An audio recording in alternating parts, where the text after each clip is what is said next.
دا وطن افغانستان دی دا عزت د هر افغان سعودي دی ملي ته لاړې ها کور د سولې کول د تورې هر بچی قهرمان دی دا وطن به تل ځلیږي چې هر ځای کې کار کیږي که نه اساسي کار وشي سړی طبعا خوشحالېږي زه په دې لاره تېرېدلم ومې زه نه دا انجو پېژنم او نه دا خل پېژنم نه څوک شته چې پوښتنه ترې وکړو خو دا حق جوړېږي چې خیر د یوسې داسې اساسي او بنیادي کار یې کړی دا اوبه داسې راځي صحیح ده د دې ځای نه دې ځای نه دا اوبه راځي نور خو ما ته کیمره چې ده زموږ ملګري یا دوست ورور انجینر صاحب حسیب کیمره لاس کې د هغه په دې ساختماني شیانو پوهېږي دا اوبه داسې تاویږي او راتاویږي نه پوهېږم چې دلته به څه هغه د دې مقصد او مرام وي که نه نور انجینر صاحبان که تاسو ویډیو ګورئ تاسو به پرې پوهېږئ بیا د دې ځای نه یو لاره دې دلته ورکړې ده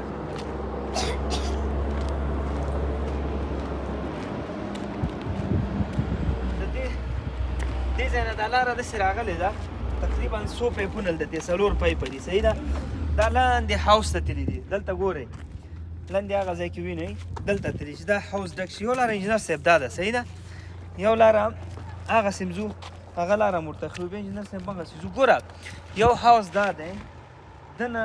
بیا لاندې بیخ کې پایپونه نشته دي که نه بیا هغه سر کې لاره شته ده هغسې لاندې حوض ته لاره تللې ده هغه حوض نه بیا لاندې بل ته تللې ده بیا هغه نه لاندې تاسو دا ځمکه وګورئ هلته وړاندې ځو انجینر صاحب دې ځای نه نه ښکاري ته ځه راځه دغسې راشو دا د اوبو لاره ده انجینر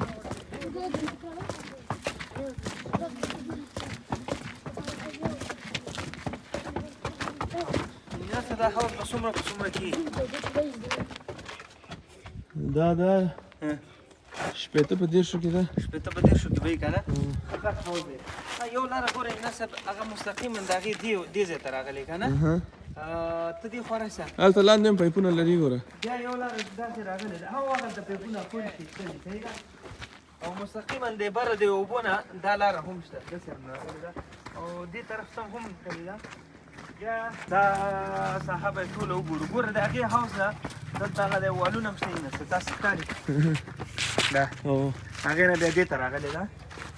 دې ځای نه و ماشاءالله دلته څو حوض تقریبا جوړ شوي هغه خویندې ورونه چې په خارج کې اوسېږي او له دې کورونو څخه اسلامي مراکز دیني مراکز مسجدونه مدرسې ترې لرې وي په دې سوچ کې او فکر کې چې زما اولاد د دین څخه لرې پاتې کېږي خورې او وروره تاسو لپاره قرآن کور اکاډمي موږ جوړه کړې ده کوی سي په لاندې وټساپ موږ سره رابطه کې شي انشاءالله تعالی ستا اولاد به له دغه خوږ علم څخه بې برخې نه کړي ټولو بیا د اخري غټ دی بالکل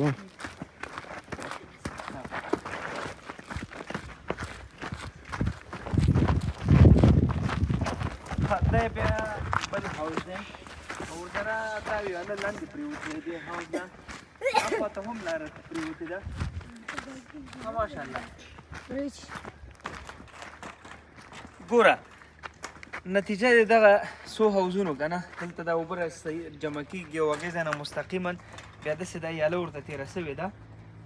تر هغه اخري حده پورې هلته نه ښکاري ښه په دغه باندې بیا کېږي چې شی دې خوا دا زراعتي ځمکه وګورې دا مخکې ډاګه وه تقریبا په سلهاو جریبه ځمکه ده ښه هغسې هم دا ویاله انجینر صاحب ښکاري ته بالکل هغسې هم تېره شوې تر هغه ځای پورې هغه بوټي چې ته ښکاري دا خړه دشته به انشاءالله آبادېږي نو چې هر چا دا کار کړی چې هر چا دا پروجیکټ مخته وړی چا یې غوښتنه کړي دومره هوښیارتوب یې کړی دی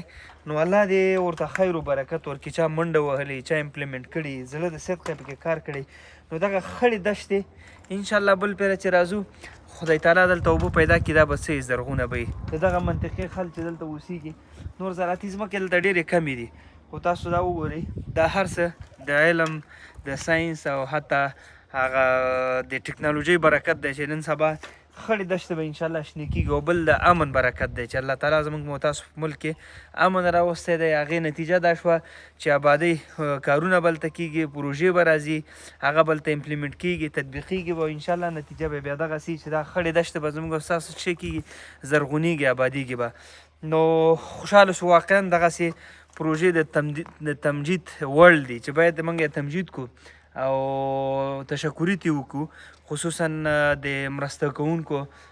هیوادونه یا مرسته کوونکې ټولنې چې دي نو که دغسې پروژیکټ انشاءالله په افغانستان کې په هره منطقه کې وشي تاسو وګورئ اوس هم پکې عملا خلک لګیا دي هغه دی یو څه ناڅه فصلونه پکې دا زرغون موسی شوي دي. ورکړي دي ته. نو انشاءالله بل پره چې راځم بیا به دې ځای ته راځم او دې ځای به ویډیو کلیپ کوم تر څو پورې تاسو سره شریک کړم چې دا ځای به دا خړه دښته به شي آباده وي. قمر بنسټ انشاءالله هم غواړي دغسې پروژې انشاءالله د هېواد په مختلفو ولایتو کې شروع کړي تر څو پورې هغه ګټه چې ده اړمنو یتیمانو کونډو ړوندو ته لاړې شي او وطن د هغې په نتیجه کې آباد شي له خیره وطن ته مو او فایده هم شي اقتصاد ته او همدارنګه بېروزګاره خلک به په کار شي. نو زموږ خو هم هدف دی انشاءالله چې دغسې پروژې شروع کړو خدا موږ یوازې نشو کولی دې کې به موږ سره تاسو لاسونه یو کوئ د یو خوشحاله او سوکاله ودان افغانستان په هیله دی دې ځای خلک دي. هلکه څنګه یې پښتو باندې پوهېږې خبرې وکړه کنه نوم دې څه شی دی حقیار او ته الیاس او ته محمد احمد ماشاءالله پښتو پوهېږې ته خبرې وکړه دا کلی څه نومېږي ننګراج او ته مکتب ته ځې څویم کې دریم کې څه شی دې زده کړي مکتب کې اوسه پورې هغه ترانه زده ده دا وطن افغانستان دی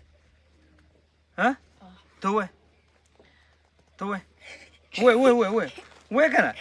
دا وطن افغانستان دی دا عزت د هر افغان دی ته ووایه که نه نه کتاب کې خو ما خو کتاب نه کړم دا وطن افغانستان دی دا عزت د هر افغان سعودي دی ملي ته لاړې کور د سولې کور د تورې هر بچی هر بچی قهرمان دی دا وطن به تل ځلیږي لکه لمر په شنه شنه اسمان وګوره څومره ښایسته لمر ګوره شنه اسمان کې څومره ښایسته ښکاري ټول کسې پړقه هاره کوي نو دا وطن به انشاءالله همداسې کېږي له خیره صحیح ده که نه تاسو به انشاءالله ډاکټران کېږي انجینران کېږي او دغه خړې دښته به تاسو آبادوئ صحیح ده نو ته ایله خان دی حقیار چې محمد احمد او ده الیاس ښه الله دې وکړي راتلونکو کې دا وطن مو همداسې وځلیږي لکه لمر چې په دې شنه اسمان کې دی السلام علیکم